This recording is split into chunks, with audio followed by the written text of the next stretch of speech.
分手被柳如烟拉黑后，我用她的微信当记账本，黄焖鸡米饭15元，打麻将赢200，打赏擦边女主播8888，没想到对面突然诈尸，多少？我8888，柳如烟直接破大防。方圆，你白嫖我的那几年算什么？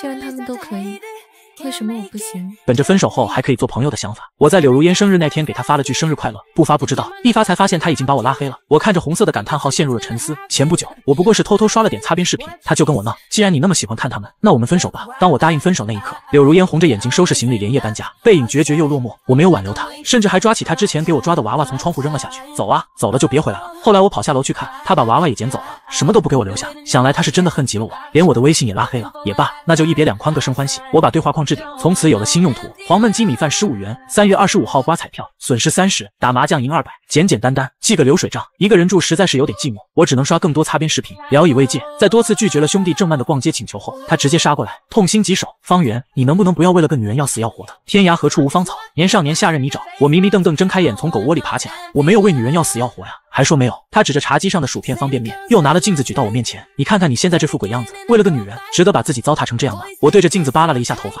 确实挺像鬼的，但我就是网瘾犯了，玩游戏玩了个通宵，才睡半个小时又被他吵醒，脸色能好才怪。可无论我怎么解释，他都不信，除非你跟我一起去酒吧看美女。好，这我就来精神了。酒吧里气氛热烈，随着 DJ 的喊麦声，舞池里更是热浪翻滚。那儿有2个长得不错，郑曼拉着我就往里挤，一直挤到那2个美女旁边，然后给了我一个眼神，我回了他一个我懂的眼神。我俩就选定位置开始摇，摇啊摇，摇啊摇，期间还和其中一个美女对视了一眼，她还朝我笑了一下，有戏，这个给我，另外一个给郑曼。我正准备上去要微信，突然看到另一个美女的手撩开她的衣摆，直接伸了进去，指骨将衣服布料顶起，在里面来回滑动。那女的还给了我一个挑衅的眼神，我惊愕的瞪大了眼，扭过头，见郑曼同我一样，一副吃了苍蝇的表情，难怪我一直找不到女朋友，原来美女都跟美女谈了。郑曼拿起酒杯一饮而尽，看得出来受的打击不小。我安慰她，不就是个女的吗？天涯何处无芳草，年少年下任你找。没想到她更绷不住了，上次吃席看上个美女去聊，结果那是我小姨。上次路边加一个小美女微信，她掏出儿童电话手表，这次居然又遇到同，我的命怎么这么苦啊？直接抱着酒瓶蹲，说不同情是假的。比起同情，我更想帮她从痛苦中走出来。我低头凑过去，给你找个模特要不要？她撇嘴，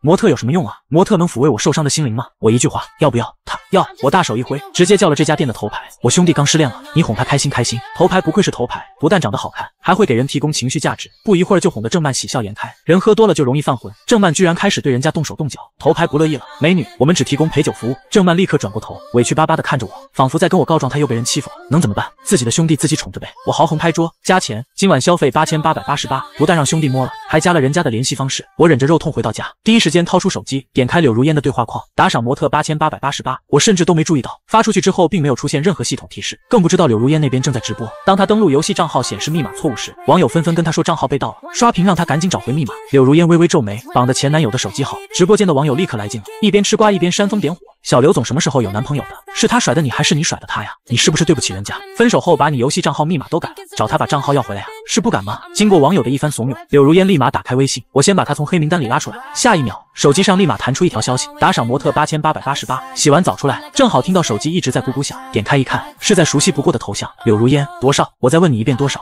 别装死，快回答我，别逼我发疯，我跟你讲急了我什么事都做得出来，怎么突然又把我拉回来了？而且刚好是在发打赏模特8888这条消息的时候，我犹豫着输入大写标准汉字8888，下一秒对面直接发了60秒语音，凭什么？你告诉我凭什么？你为我花过这么多钱吗？刚分手你就去找模特，你把我当什么呀？你有没有心啊？中间数度哽咽，我刚有点心软，突然又想起他之前清高的模样，说出去都没人信。我跟柳如烟同居2月，我还没亲到她，床上放着2床被子，她一床我一床，汉界楚河划分的明明白白。晚上我故意踢被子，手脚并用盘在她身上，没成想她翻过身把我塞回去，帮我把被子掖得严严实实。后来我半夜嚷嚷着冷，往她怀里钻，她爬起来在柜子里翻了半天，像是找到了什么宝贝。看吧，我就记得还有一床，这下应该不冷了。纯爱战士都没她纯，就这她还敢怪我刷擦边视频。一想到这些，瞬间我的心又冷如钢铁。凭人家是头牌，凭人家长得好看，你拿什么跟人家比？人家会哄人开心，8888我还觉得给少了吗？我下次去还点他。对面沉默许久，像是下定了某种决心。你说我跟他们不能比是吧？他们可以，我也行，你给我等着。这时候许久不曾联系的亲弟弟突然发来深夜问候，诚挚姐，你认识柳如烟吗？她前男友头像跟你一模一样，你别告诉我真的是你啊，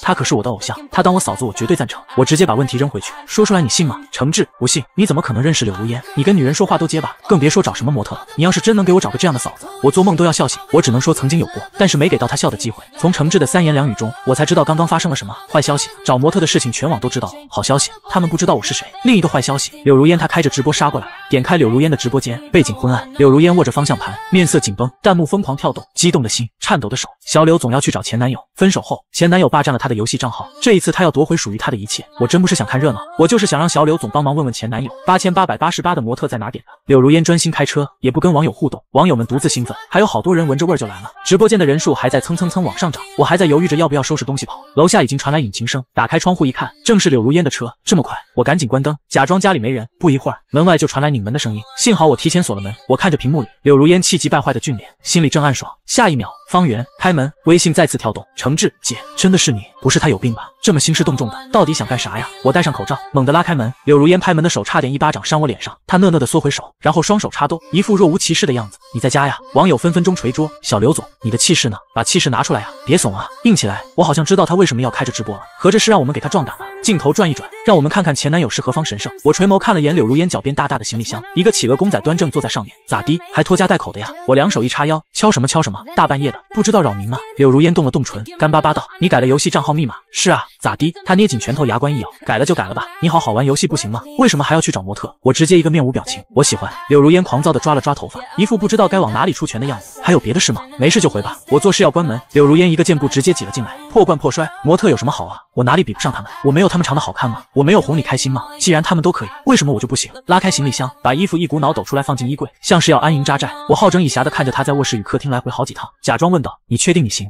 行什么？什么都行，底气那叫一个十足。”我捞起苹果大咬了一口。那你现在就去洗澡吧。柳如烟顿了一下，掏出一套睡衣。别拿衣服，这是我不花钱就能看的吗？有时候没有画面其实也挺刺激的，以后游戏主播都按这个路子来，我不白看。整个手机屏幕全被礼物特效占领了。就在网友都激动的无以复加的时候，我在镜头之外开口：“今天的直播就到这里，大家晚安哦。”无情关掉了直播，盯着浴室的磨砂玻璃门，继续啃苹果。好半天，水声终于停了。我把苹果核精准投进垃圾桶，擦了擦嘴，对着浴室门眼睛都不眨一下。柳如烟扭扭捏捏的出来，腰上裹着我的小浴巾，浴巾很短，连大腿都没遮完，身上未擦净的水珠，走动间在重力作用下迅速划过腰腹，最后被浴巾吸收，被我直勾勾的盯着。柳如烟耳根通红，怎么样？眼神乱晃，就是不敢看我。我摸了摸下巴，看是看不出来好歹的，得摸。柳如烟顿了顿，静了一会儿，终于鼓起勇气，那你摸。我秒冲过去，把人推到墙上，先掐她的腰，一按一个窝。柳如烟屏住呼吸，气都不敢喘。等上面摸够了，我又盯上柳如烟挺翘的屁股，食指勾住浴巾边缘想往里钻，却被女人的手用力按住。好了，很晚了，睡觉吧。我脸一黑，狠狠瞪了她一眼，跳上床掏出手机，小妖精似的女大，叼着100，眼神勾人的喊着哥哥。我脸上露出色眯眯的笑容。柳如烟站在床边，看到屏幕上的画面后，脸色一变，方圆，你太过分了。我头也没抬，不停划着屏幕，时不时还放大看一眼，咱俩谁过分了？柳如烟在床边烦躁的走来走去，给自己做好心理建设之后，往床上一躺，来吧。我从手机上抬起头，柳如烟仰头看我，来呀，跟上刑场似的。我心里冷笑，视线又上下扫了一遍，悠悠道，就那样吧，我还不如刷视频呢。半夜柳如烟爬起来哐哐捶床，被我一脚踹了下去，不睡就滚。早上被敲门声吵醒，物流小哥拉着好几个推车堵在门口，您的包裹到了。什么包裹？那是大大小小10几个箱子，小哥帮忙拆开组装好，各种各样的健身器材摆满了屋子。我打给柳如烟，你人呢？对面压低了声音，我上班去了，正开会呢。我差点忘了他现在还有班上，以前大家喊他刘总，后来退役了回家接手他爸的公司，大家改口喊他小刘总，真是今时不同往日了。踢开脚边的杠铃，我在窗边支起画架，手机里程志还在锲而不舍地追问，哥哥，你到底是怎么认识柳如烟的？你怎么不跟我说呀？她真的是你女朋友吗？不对，前女友。你能让我见见她吗？我想找她要个签名可以吗？我撑着下巴回想起第一次遇见柳如烟时的情景，我一直知道自己智商不是很高，说好听点叫反应慢，说难听点叫轻微弱智。小时候成绩不好，每次隔壁李婶大声炫耀自己的儿子又考了第1名时，我妈假笑2下，扭头跟我说，别学他们家李勉，一天到晚读死书，除了读书什么都不会，成绩不能代表一切。后来偶然一次听到老师夸我画画有天赋，我妈问我喜不喜欢画画，在得到肯定的答复后，她立马给我报了兴趣班。高中成绩垫底，班主任委婉的暗示我妈让我补课，我妈无所谓道，课堂上都没把她教会，补课就能教会了。我们方圆已经决定考艺术生，他现在的文化课分数已经够了，家里不算富裕，但父母从不吝啬，学艺术确实是比较花钱的。大学时为了给家里减轻一点负担，闲时就在外面兼职。那时候我在一家连锁面包店做促销，晚上我会把店里没卖完的面包蛋糕喂给附近的流浪猫狗。那天我就蹲在路边的台阶上，撕掉最上面一层巧克力涂层，喂给新来的小黄。小黄吃着吃着突然仰头冲我身后叫了2声，扭过头看到一个女生站在那里，视线盯着我手里的面包，我吓得闪身躲在了小黄背后。女生局促的看了我一眼，讪讪的转身走了。等一下，我不知道哪里来的勇气，跑进店里拿出最后一个面包，你要吃吗？没卖完的，扔了可惜。其实是我给自己留的夜宵。女生有些讶异的看了我一会儿，谢谢，等我以后有钱了会还你的。柳如烟因为打职业电竞的事跟他爸闹翻了，离家出走，被他爸断了零花钱。他经常泡在对面的网吧里帮别人练号，勉强维持生计。晚上闭店的时候，门口总是守着几只脏脏的小流浪狗和一个女孩子。有时候生意好也是会卖完的，我会自己掏钱留一个，伪装成没卖完的。柳如烟也不白吃我的。他会把我送回学校再走。有天晚上遇到班里的同学，他好奇地看了眼柳如烟，忍不住八卦：方圆，这是你女朋友吗？好帅啊！我下意识看了眼柳如烟，我没有承认，他没有否认，好像就是水到渠成的事情。回过神看着画架上的画，不由自主就画成了柳如烟的样子，路灯下青涩的模样，小黄小黑小白，顺着他的影子站成一排，忍不住勾了勾唇，还是以前可爱啊，现在就是个傻博。我给程志赚了1000块，让他自己买票。女孩子嘛，大多都喜欢玩游戏，在柳如烟刚开始小有名气的时候，程志就喜欢她了，对着柳如烟各种神操作不停扣6。那时候柳如烟已经签约俱乐部，好几天才能见一次。他会陪我站在路边推销店里的新品，我从开始的结结巴巴到后来流利自然，他还教我打游戏，这种灵敏度高的游戏是我从来没碰过的，因为反应不过来。但柳如烟总是夸我聪明，学得快，还让我给她当陪练。其实我知道自己打得稀烂，但还是学得很认真，慢慢的倒也能上手了，不仅手动得快，脑子都比以前灵活了不少，就当成智力开发了。那段时间我画风都不一样了，之前总是宁静安然、世界和平的感觉。有一天一个粉丝突然给我留言，觉得我最近的画明媚了不少，是不是有什么开心的事？那个粉丝就是郑曼，后来我和他成了好朋友，他教了我好多花里胡哨的东西。至于我现在的画风嘛，怎么说呢，世俗了，女人占据了我的心。晚上柳如烟骂骂咧咧的回来，身上带着浅浅的酒气，吐槽那群酒肉朋友，喝酒就酒喝，还把口红往我身上蹭，这衬衣不能要了。我抬起头，在我意味深长的目光中，柳如烟还在不停解释，当时我就一把推开他，那男的身上滂臭，下次再跟我搞这些，我就跟那群孙子绝交。柳如烟的朋友都是一群富二代，酒池肉林，很正常，柳如烟这样的在他们眼里才是异类。说完他又掏出一个盒子，和田记的新品，路过的时候顺手买的，尝尝看。和田记就是我以前兼职的那家蛋糕店，至于顺不顺路，就要看他晚上在哪喝的酒了。我躺在沙发上小口吃着蛋糕，柳如烟打开了健身器材，哼哧哼哧像是有使不完的牛劲，时不时撩起100擦汗，宁愿举铁都不举我。我对他勾了勾手，柳如烟立马扔下杠铃，走过来疑惑道：怎么了？我眯眼看了一下，100个俯卧撑能做吗？能。毫不犹豫的，我伸手勾着他的脖子往下一拉，对着我做，开始吧，我帮你数着。柳如烟迟疑了一下，试探的跨上沙发，支着手臂悬于上方，慢慢弯下胳膊，浅浅的呼吸一下一下拂过，和蛋糕的甜香完美融合在一起。做到40几个的时候，柳如烟呼吸稍微急了一点，但节奏倒是没变，将最后一口小蛋糕放进嘴里。我抬起眼睑看着柳如烟，薄薄的汗珠逐渐汇聚在一起，淌过下颌线摇摇欲坠。我用指尖接过，上方的呼吸也瞬间乱了。柳如烟咬牙坚持着，100个后终于停了下来，她支撑着身体，眼梢被汗液晕染。蛋糕好吃吗？我眨眨眼，好吃啊。下一秒，她低下头，嘴角有什么东西被卷走了。柳如烟细细品尝了一下，得出结论是很甜。我静静地看着她，以为还会有别的剧情发展，但她屈着腿，努力平复了会儿呼吸，低头闻了闻自己身上的汗臭味，翻身而起。我先去洗澡了。我目送着她走进浴室，朽木不可雕也。程志来地时候带了一大堆老家的特产，他目光粘在柳如烟身上，小迷弟的眼神藏都藏不住。柳如烟给他安排了酒店，又带他去 KT 电竞俱乐部的训练营转了一圈。回来的时候他兴奋到不行，哥，如烟姐说等我高考完了让我去练2个月。我忍不住翻了个白眼，他说了不算。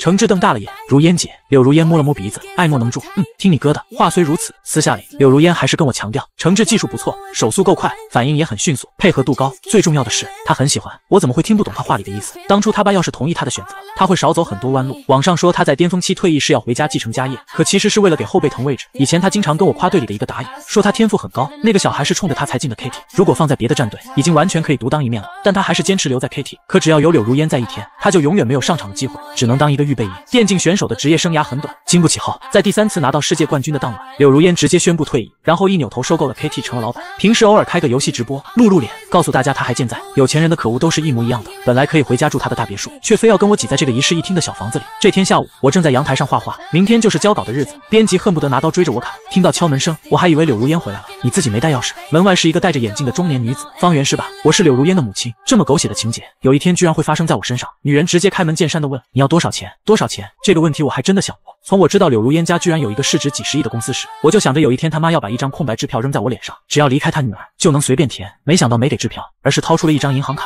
1个月5万够不够？5万1个月，我有点听不懂了。对面的中年女人深吸一口气：10万够了吧？10万还不够。女人瞪大了眼：这臭小子再能吃也吃不了你这么多吧？是。我持续疑惑，这钱是？对面的人微微扬起头：我们家不是什么不讲理的人，总不能让那小子在你这里白吃白喝，生活费总是要给的吧？女人敲了敲桌：你开个价吧，阿姨。应得太快了。我直接愣了一下，随即将银行卡推回去。不用了，柳如烟的生活费她已经给我了，她一天能给我转8回账。她在电梯里看到人家的手机可好看，转给我520，让我在网上帮她选一个。下属换了一个新的马克杯，是男朋友送的。柳如烟破防的转给我1314，她也要男朋友送的杯子。她甚至能在一个干燥的夜晚说空气质量不好，转账8888，让我弄点新鲜空气回来。我面无表情的打开了4面的窗户。有时候赚钱就是这么容易，1个月加起来起码有小10几万。柳如烟以前居无定所，食不果腹的时候，他妈都没管她，现在她都当上小刘总了，他妈会专门跑一趟替她送生活费。我试探的开口：阿姨，你不会是专门来看我的吧？对方掩饰性的拿起水杯，别跟柳如烟说我来找过你。等人一走，我立马打给柳如烟，你妈找我了。她找你干什么？对面传来椅子摩擦地面的声音。等我马上回来。柳如烟一进门，眼神还在四处搜寻着什么，我就直接扑了上去。她顺势将我拖住，问你妈呢？她跟你说了什么？我在她脖子上蹭了蹭。柳如烟，如果你妈不同意我们在一起怎么办？柳如烟冷哼一声，大不了我又离家出走，看她那一大把家业谁来继承？我闷笑，傻瓜。柳如烟他妈说，柳如烟第一次拿到冠军后，回家把奖杯放在她面前，没有你的帮助，我也能混出个人样来。第二次拿冠军，又把奖杯抱回家。第三次，她把奖杯直接放进了柜子里，然后跟她爸说，老头，我回家继承家业了。她当时都惊了，以为他吃错药，差点把他带去医院体检。结果柳如烟说，梦想已经实现了，剩下的是生活。我男朋友还等着我结婚呢。人家问他女朋友是干什么工作的，总不能说是打游戏的吧？就算他支持我，那人家父母也不放心把他交给我呀。你都这把年纪了，早点退休，我好拿着聘礼去人家家里提亲。柳如烟跟战队的那群男孩子处久了，行事作风吊儿郎当的，实际上小心眼子还挺多。我扯住他的耳朵拧了拧，你妈说让我收了你这个祸害，真的吗？那双眼睛亮亮的，我忍不住偏头直接吻住他。柳如烟下意识后仰了一下，身后抵着门，没躲过。我掐住他的脖子，不许躲。我直接按着他亲，撬开紧闭的牙冠，长驱直入。我撑着他的肩往上移了1寸，你好像腿软了。没想到柳如烟直接崩溃，我都跟你说了吗？不要撩我，我经不起撩的。哪个女人经得起撩啊？你什么时候说过？柳如烟愣了一下，脸上全是窘迫。她可能是用意念跟我说的。柳如烟死死地抱着我，嘴里还在重复，不要撩我呀，真的不要撩我。我忍得好难受啊，我没让你忍啊，我表现的还不够明显吗？我都暗示成那样了，她还在跟我忍。可是我上网查了，第一次很痛的，真的很痛的，还会流血。我从他身上跳下来，叹气，这辈子就这样吧。柳如烟像个做错事的小朋友，低着头，你让我准备一下，准备你大爷啊，准备。我拿着手机又点开我的小妖精们，刚刚还跟个委屈包的女人再度破防。你等一下，我马上回来。我盯着空荡荡的玄关想了想，他应该是去超市了。柳如烟堂而皇之的拿着2个盒子回来，一盒是蓝色的超薄，另一盒是白色的止疼药。我怕疼，先吃1颗吧，算了，2颗吧。我扭头回了卧室，要把门甩上，我会尽量轻一点。其实还是有点疼的，但柳如烟是真的能忍。屋外传来1、2声蝉鸣，柳如烟捡起地上的衣服扔进洗衣机里，又倒了一杯温水进来。累不累？来喝点水。我刚喝完水，他又问我出了那么多汗，要不要洗个澡？浴室能是什么好地方？两人又在里面纠缠了半个小时才出来。画板上的画从葱绿到枫红，再到枯黄。我妈打电话问我什么时候回家，我直接订了过2天的高铁。柳如烟送我到车站，愤愤不平，离过年还有1个月呢，这么早就走了，我怎么办啊？要不你把我装进行李箱带回家得了。我被他逗笑了，你好好上班，好好赚钱，好好看家。明显还是不开心。回家的第2天，隔壁李婶就拎着1袋水果上门，先是夸我越长越帅了，然后又赞我懂事孝顺，变着法的问我工作相关的问题。我觉得很奇怪，小时候他在背后总是称呼我方家那个傻儿子，每次听到我都会小小的自卑一下，然后在我妈夸我儿子真聪明时，我又开朗一下。有一回我妈还把垃圾倒在他们家门口，冯春梅，你再敢骂我儿子一句傻子试试，我打得你们家李冕脑袋开花。虽然泼辣了一点，但震慑效果还是很好的。这些年我们2家一直是面和心不和，所以这个李婶现在殷勤的很不正常。等他走了，我才问我妈怎么回事，我妈一脸嫌恶，他们家李冕之前不是在银行工作吗？后来跑去了一家考研机构当老师，说是那边工资高。听说呀，其实是因为严重违规被银行开了。后来在机构那边把一个女孩子肚子搞大了，他们家答应人家结婚，但一直拖着，拖到月份大了想拿捏人家，一份彩礼也不给。那个女孩子的父母气得把人接了回去，本来以为孩子打掉了。前不久啊，有人把一个婴儿丢在他们家门口，就是那个孩子。那个女孩子全家都已经搬走，找不到人了。冯春梅急着给孙子找个后妈呢，附近的媒人都晓得他们家的事情，没人愿意给说媒。原来是这样。快过年的时候，柳如烟来了，我问柳如烟怎么来了，想你了，今天正好周末，我就开车过来了。可是他怎么知道我们家住哪？我找程志耀的地址，原来是那个小叛徒。你想我吗？我嘻嘻笑着想。柳如烟侧过脸，我立马亲了一口。跑哪儿去了？买个酱油半天都不回来，我锅里的汤都要烧干了。我妈站在楼梯口，目瞪口呆。饭桌上，柳如烟2手握着膝盖，坐得比墙还板正。对面是我爸我妈，我跟程志坐在2侧。程志偏过头，如烟姐，跟你说个事儿，其实我们家可以呼吸。柳如烟怔了怔，叔叔阿姨好，我叫柳如烟，女24岁，家里有一家纳米科技公司，我现在在公司里上班。不过我名下单独还有一家游戏开发公司，还在起步阶段。我家住在，就差没把8辈祖宗的名字报出来。我爸我妈听得一愣一愣的。先吃饭吧。吃饭，桌子最中间那盆黑乎乎的，是烧糊的鸭子。好在柳如烟只夹自己面前那盘菜，吃到一半，我戳了戳碗里的菜，我吃不下了。柳如烟顺手就把碗递了过来，我爸我妈对视一眼，又心照不宣的低下头。吃完饭，程志问柳如烟晚上住哪？柳如烟说，我住酒店就行了。我默默的不吭声。我妈直接开口，方圆的床挺大的，你睡她的床，让她去跟弟弟睡。半夜，房门打开，柳如烟躲在门缝后面告状，我睡不着，我放她进来，那怎么办？她直接拉着我回房间，我想跟你睡，放心吧，不会被发现的。好吧，但我提醒她，不可以乱来。柳如烟举手保证，太庙底下不敢造次。天还没亮，我就回了房间。我妈看了我一眼，我就总觉得她好像知道点什么。柳如烟吃完午饭就走了，周围邻居都知道方家有个女朋友长得漂亮，家里还是开大公司的。我也不知道是谁吹的，但是显然我爸我妈都很满意柳如烟，出门下巴都扬得高高的。尤其是我们在菜市场遇到李婶的时候，那叫一个扬眉吐气。方圆啊，多买些牛肉，我给你做点牛肉干，你带过去让如烟也尝尝。李婶讪讪地放下牛腱子肉，去旁边摊位选排骨吧。过完年，柳如烟一直发消息催我，宝宝你怎么还不回来啊？我好想你啊，我饭也吃不好，觉也睡不好，每分每秒都在想你啊。阳台上的郁金香都开了，他也想你啊。我订好票之后就发给了他。柳如烟一秒开朗，到时候我来接你。回来没多久，柳如烟就带我去看房子。她说家里的别墅挺好的，但总不能把他爸赶出去。他在市中心那套大平层，环境不太适合我创作，所以就选了这套带花园的小洋房。房子我还挺喜欢的，就觉得好像少了个什么步骤。这天晚饭过后，柳如烟说她吃撑了，硬要拉着我陪她出去散步。走着走着就走到了和田记，曾经的小黄已经是大黄了。对面餐馆的老板娘收养了他，把他养得油光水滑。他摇摇晃晃朝我走过来，脖子上绑着个什么东西。我好奇地弯下腰，打开盒子，里面是一枚戒指。正疑惑狗身上怎么会有戒指，突然想到什么，猛地抬起头，是你弄的。柳如烟拍了拍小黄，取下戒指。方圆，我们结婚吧。我静静地看着他不说话。柳如烟又破防了，你不能不答应的呀，你把我当什么呀？白嫖的对象吗？你必须对我负责呀。我心里好笑，我可以给钱啊，8888，我不要钱啊，我只要你。你想要我呀？我眼睛弯了弯笑道，那我是你的。